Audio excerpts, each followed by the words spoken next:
পত্রিকার পাতা খুললে প্রায় প্রতিদিনই কোনো না কোনো অপমৃত্যুর খবর চোখে পড়ে। সাম্প্রতিক বছরগুলোর তথ্য বিশ্লেষণ করে দেখা যায়, বাংলাদেশে প্রতি বছর গড়ে প্রায় 13,000 থেকে 14,000 মানুষ স্বেচ্ছায় নিজেকে শেষ করে দেন। বিশ্ব স্বাস্থ্য সংস্থার তথ্য অনুযায়ী অপমৃত্যুর হারের দিক থেকে বাংলাদেশ বিশ্বের 10ম স্থানে রয়েছে। প্রশ্ন হচ্ছে, অপমৃত্যুর পরে একজন মানুষকে কী ধরনের প্রক্রিয়ার মধ্য দিয়ে যেতে হয়, আর লাশ কাটা ঘরে অপমৃত্যু হওয়া লাশের সুরতহালি বা কিভাবে করা হয়? কেউ স্বেচ্ছায় জীবনের ইতি টানলে আইনি বাধ্যবাধকতার কারণে পুলিশ এবং চিকিৎসককে খবর দেওয়া হয়। পুলিশ ঘটনাস্থলে পৌঁছে সুরতহাল প্রতিবেদন তৈরি করে এবং নিশ্চিত হয় যে এটি অপমৃত্যু, হত্যা নাকি দুর্ঘটনা। সাধারণত পরিবারের অভিযোগ না থাকলে বা পরিস্থিতি সন্দেহজনক না হলে লাশ পোস্টমর্টেমের জন্য নেওয়া হয় না। তবে যদি মৃত্যুর কারণ অস্পষ্ট থাকে বা আইনি কোনো বাধ্যবাধকতা থাকে, তাহলেই লাশ ময়নাতদন্তের জন্য পাঠানো হয়। এর ফলে নিশ্চিত হওয়া যায় যে মৃত্যুর পেছনে অন্য কোনো কারণ বা অপরাধ লুকিয়ে নেই।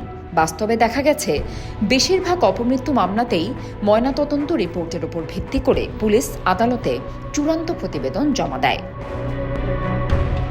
কোনো ব্যক্তিকে স্বেচ্ছায় মৃত্যুর চেষ্টার পর জীবিত অবস্থায় উদ্ধার করা হলে দ্রুত চিকিৎসার ব্যবস্থা নেওয়া হয়। কিন্তু যদি ঘটনাস্থলে মৃত্যু ঘটে, তাহলে পুলিশ অনুধাবন করে এটি স্বেচ্ছায় মৃত্যু কিনা এবং একটি অপমৃত্যু মামলা করে। আইন অনুযায়ী হত্যা, স্বেচ্ছায় মৃত্যু বা দুর্ঘটনা যে কোনো অস্বাভাবিক মৃত্যুতেই পোস্টমর্টেম বাধ্যতামূলক। তাই স্বেচ্ছার মৃত্যুর ক্ষেত্রেও প্রাথমিক তদন্ত শেষে মরদেহ মর্গে পাঠানো পুলিশের দায়িত্ব। স্বেচ্ছায় মৃত্যুবরণকারী ব্যক্তির পোস্টমর্টেম বা ময়নাতদন্ত করার পেছনে বেশ কিছু কারণ আছে।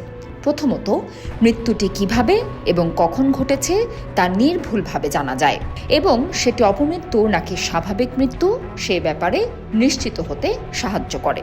দ্বিতীয়ত, শরীরে কোনো আঘাতের চিহ্ন, বিষক্রিয়া বা অন্য কোনো আলামত আছে কিনা তা বেরিয়ে আসে পোস্টমর্টেমে।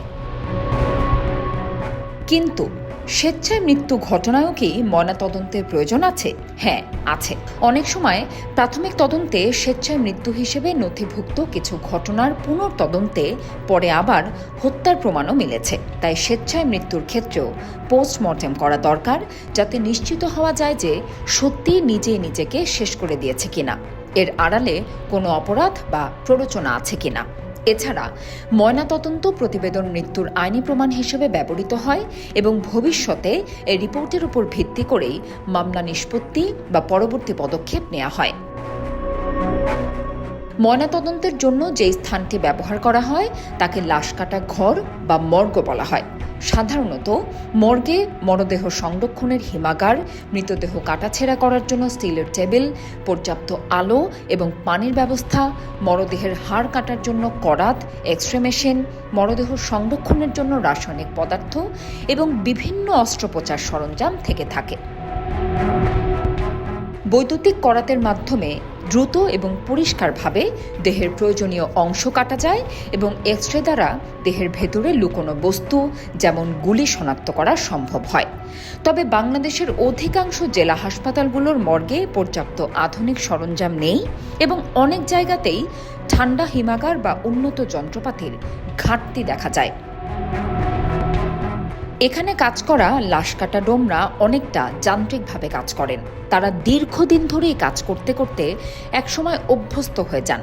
তবে শুরুর দিকে তাদের মানসিকভাবে বেশ ধকল সহ্য করতে হয়।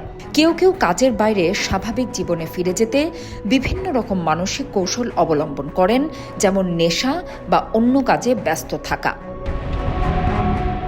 মর্গে স্বেচ্ছায় মৃত্যুবরণ করা ব্যক্তির ময়নাতদন্ত নির্দিষ্ট ধাপে সম্পন্ন হয়। প্রথমে পুলিশ বা কর্তৃপক্ষের কাছ থেকে মরদেহটি গ্রহণের সময় সংশ্লিষ্ট কাগজপত্র যেমন সুরতহাল প্রতিবেদন, ময়নাতদন্তের আবেদন বা চালান ফর্ম যাচাই করা হয় এবং উপস্থিত স্বজন এবং পুলিশের সহায়তায় মৃতদেহের পরিচয় নিশ্চিত করা হয়। এরপর ফরেনসিক চিকিৎসক বা তদন্তকারী ডাক্তার পুলিশের সুরতহাল প্রতিবেদনের তথ্যগুলো মনোযোগ সহকারে পড়েন এবং মরদেহের বাহ্যিক পরীক্ষা শুরু করেন।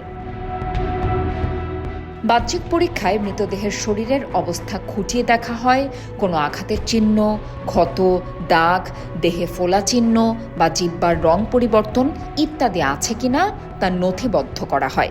উদাহরণস্বরূপ, কেউ গলায় ফাঁস দিয়ে স্বেচ্ছায় মৃত্যুবরণ করলে গলায় দড়ির দাগ, শ্বাসরোধের চিহ্ন বা চোখে মুখে রক্তচাপজনিত চিহ্ন আছে কিনা তা পরীক্ষা করা হয়। বাহ্যিক পরীক্ষা শেষে প্রাথমিক একটি পর্যবেক্ষণ রিপোর্ট তৈরি করা হয়। পরবর্তী ধাপে মৃতদেহের অভ্যন্তরীণ অঙ্গ প্রত্যঙ্গগুলোর পরীক্ষা বা অটোপসি করা হয়। ফরেনসিক চিকিৎসক শরীর চিরে মাথা থেকে শুরু করে বুক, পেট ইত্যাদি খুলে মস্তিষ্ক, ফুসফুস, হৃৎপিণ্ড, লিভার, কিডনি প্রভৃতি অঙ্গগুলো পর্যবেক্ষণ করেন। শরীরের ভেতরে কোনো আঘাতের চিহ্ন, অভ্যন্তরীণ রক্তক্ষরণ, অঙ্গ প্রত্যঙ্গের ক্ষতি বা বিষক্রিয়ার লক্ষণ আছে কিনা তা ভালো করে পরীক্ষা করা হয়। বের করে আনা অঙ্গ প্রত্যঙ্গগুলোকে বলা হয় ভিসেরা। বিষক্রিয়ার সন্দেহ হলে ভিসেরা সংগ্রহ করা হয় এবং পরীক্ষাগারে পাঠানো হয়। এসব তথ্য মৃত্যুর কারণ সম্পর্কে নিশ্চিত হতে সহায়তা করে। ভিসেরা বা সংগ্রহ করা নমুনা অঙ্গগুলোকে পরবর্তী গবেষণার জন্য স্বাস্থ্য বিভাগের বিশেষজ্ঞ ল্যাবে পাঠানো হয়। ময়নাতদন্ত শেষে কাটাছেঁড়া করা দেহটিকে যত্ন সহকারে আবার সেলাই করে পূর্বের অবস্থায় ফিরিয়ে আনা হয়, যাতে মরদেহের বহিরাবরণ অক্ষত দেখায়। পুরো কাজটি করার সময় কর্তব্যরত চিকিৎসকরা যথাসম্ভব মরদেহের মর্যাদা রক্ষা করেন এবং প্রাপ্ত সমস্ত তথ্য লিখে রাখেন। শেষে মৃত্যুর কারণ এবং সময় উল্লেখ করে একটি ময়নাতদন্ত রিপোর্ট তৈরি করেন, যা পুলিশের মাধ্যমে আদালতে পৌঁছে আইনি প্রক্রিয়ায় সহায়তা করে। তবে কিছু ক্ষেত্রে অস্বাভাবিক মৃত্যু সত্ত্বেও লাশ ময়নাতদন্ত করা হয় না। পরিবারের জোর অনুরোধ এবং কর্মকর্তাদের অনুমতিতে কখনো কখনো মরদেহ সরাসরি পরিবারের কাছে পোস্টমর্টেম ছাড়াই হস্তান্তর করা হয়। উদাহরণস্বরূপ, বড় ধরনের বাস দুর্ঘটনা বা স্পষ্ট কারণযুক্ত অস্বাভাবিক মৃত্যু, যেখানে মৃত্যুর কারণ নিয়ে কোনো সন্দেহ নেই, সেখানে মৃতের পরিবার যদি মরদেহ কাটাছেঁড়া না করার অনুরোধ করে, তবে ম্যাজিস্ট্রেটের অনুমতি সাপেক্ষে ময়নাতদন্ত বাদ দেওয়া হয়। কিন্তু আইন অনুযায়ী স্বেচ্ছায় মৃত্যু, হত্যার মতো ঘটনায় ময়নাতদন্ত এড়িয়ে যাবার সুযোগ খুব কম। লাশ কাটা ঘরের কর্মীদের সাধারণত ডোম বলা হয়, যাদের জীবনযাপন অন্যদের চেয়ে একদমই আলাদা। ফরেনসিক বিভাগের চিকিৎসক এবং মর্গের ডোমদের প্রতিদিন পচা গলা মরদেহের সম্মুখীন হতে হয় এবং তীব্র দুর্গন্ধ সহ্য করে কাজ চালিয়ে যেতে হয়। তারা মৃতদেহের মৃত্যু রহস্য উদ্ঘাটনের জন্য রক্ত মাংস হাতড়ে দেখেন, যা শারীরিক এবং মানসিকভাবে অত্যন্ত চ্যালেঞ্জিং কাজ। অনেক স্থানে ডোম না থাকায় ময়নাতদন্তের সময় পরিস্থিতি ভেদে হাসপাতাল কর্তৃপক্ষ বাইরের লোকজন দিয়ে কাজ চালায়। কিছু জেলা মর্গে তো নির্দিষ্ট ডোম না থাকায় মাদকাসক্ত বা স্বেচ্ছাসেবীদের দিয়ে লাশ কাটানো হয় বলেও জানা যায়। অভিজ্ঞ ডোমদের ভাষ্য অনুযায়ী হাজার হাজার লাশ কাটতে গিয়ে মানসিক পীড়া তাদেরকে তাড়িয়ে বেড়ালেও সমাজের উপকারে মৃত্যুর রহস্য উদ্ঘাটন করতে পারার মধ্যে তারা এক ধরনের আত্মতৃপ্তি অনুভব করেন।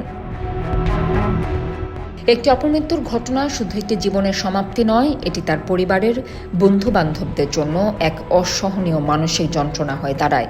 লাশ কাটা ঘরের নির্লিপ্ত পরিবেশের মধ্যে যখন একজন চিকিৎসক লাশের টুকরো টুকরো অংশ পরীক্ষা করেন, তখন সেই দেহের সাথে জড়িয়ে থাকা স্মৃতিগুলো নিশ্চিহ্ন হয়ে যায়। কিন্তু জীবনের গল্পটা থেকে যায় তার কাছের মানুষের মনে, যাদের জন্য হয়তো এই অপমৃত্যু সারা জীবনের জন্য একটি মানসিক ধকল হয়ে থেকে যাবে।